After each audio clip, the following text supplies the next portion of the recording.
Dëmet nuk janë vlerësuar akoma për sa i përket sipërfaqes.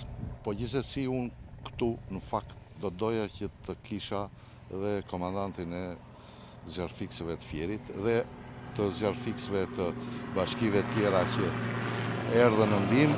Kam nënkryetarin e bashkisë, i cili ka qenë gjatë gjithë ditës së djeshme dhe të sotës në krye të punëve.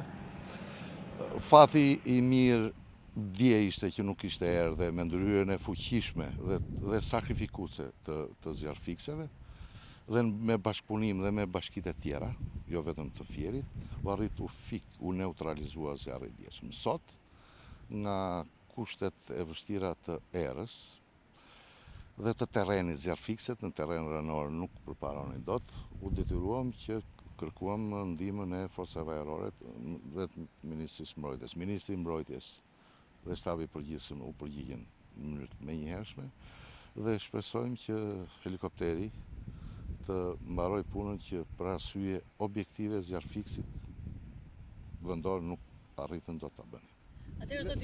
Ata janë herojnë zjarrfiksit dhe pilotit. Marrë shkas edhe nga zjarret e sezoneve verore të mëparshme, dua të ndalem tek bllokimi i rrugëve në mes të masivit.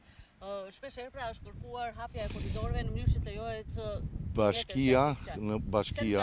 Bashkia e Fierit, po dhe bashkitë e tjera si Divjaka dhe Lushnja dhe Roskoveci, Ballshi, që kanë zona pyjore në administrim, e ka bërë këtë plan dhe me mjetin që ka siguruar bashkia, ka filluar puna me kohë për të hapur, për të pastruar, se ato janë rrugë tashmë të përcaktuara, për të pastruar rrugët në parcelat pyjore, me qëllim që të lehtësoj punën e zjarrfikseve në këtë drejtim.